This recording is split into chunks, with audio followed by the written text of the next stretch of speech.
இது நீங்க சொன்ன ஒரு விஷயம் வந்து உண்மையிலேயே நடக்கக்கூடிய ஒரு விஷயம். நெறைய இடங்கள்ல கேள்விப்பட்ட ஒரு விஷயம். ஐயப்ப சுவாமி மாலை போடக்கூடிய பல பேருமே வந்து அந்த தவறுகள் செய்யும்போது மட்டும் அந்த மாலைய அவுத்து வச்சுட்டு, அப்புறமா வந்து அந்த தவறுகள்லாம் செஞ்சுட்டு மாலை போடுறது வந்து கண்டிப்பா இருக்கு. ஆனா அப்படி செஞ்சுமே சில பேர் வந்து கோவில்களுக்கு போறாங்க. ஆனா அத தாண்டி அவங்களுக்கான பாவ புண்ணியங்கள் வந்து சேர்க்கப்படும்னு சொல்றீங்க. ஆமாமா. இப்ப இந்த குடும்பங்கள்ல நெறைய பிரச்சனைகள் தொடர்ந்து வரும். என்ன காரணம்னே தெரியாது. அந்த குடும்பங்கள்ல எதுக்காக இந்த பிரச்சனை வருது? ஏன் வருது? அப்படிங்கிறதே தெரியாது. ஆனா தொடர்ந்து பிரச்சனைகள் வரும்.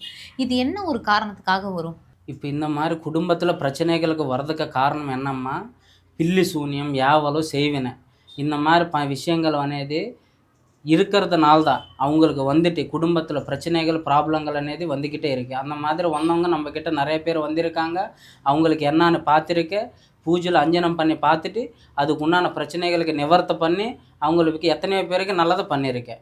இந்த வெத்தலையில மை போட்டு பார்க்கறதுன்னு சொல்றாங்க இல்லையா? அத ம். பத்தி எங்களுக்கு கொஞ்சம் கிளியரா எக்ஸ்ப்ளைன் பண்றீங்களா? அதுனா என்ன? எப்படி பண்ணுவீங்க அத? இப்போ வெத்தல பாக்குல அஞ்சனம் பண்ணி பார்க்குறதுன்னாம்மா, வெத்தல பாக்குல மை போட்டு, அவங்களோட பிரச்சனைகள், முதல்ல அவங்களோட பேரு, அவங்க டேட் ஆஃப் பர்த், பொறந்த நேரம் அதெல்லாம் எழுதிக்குவோம். எழுதிட்டு பூஜையில அஞ்சனம் பண்ணி பார்க்கும்போது, அவங்களுக்கு நடக்கிறது, நடக்க போறது, குடும்பத்த பத்தி, தொழில் பத்தி அனைத்து விஷயங்களுமே எங்களுக்கு அஞ்சனத்தில தெரிஞ்சிரும்.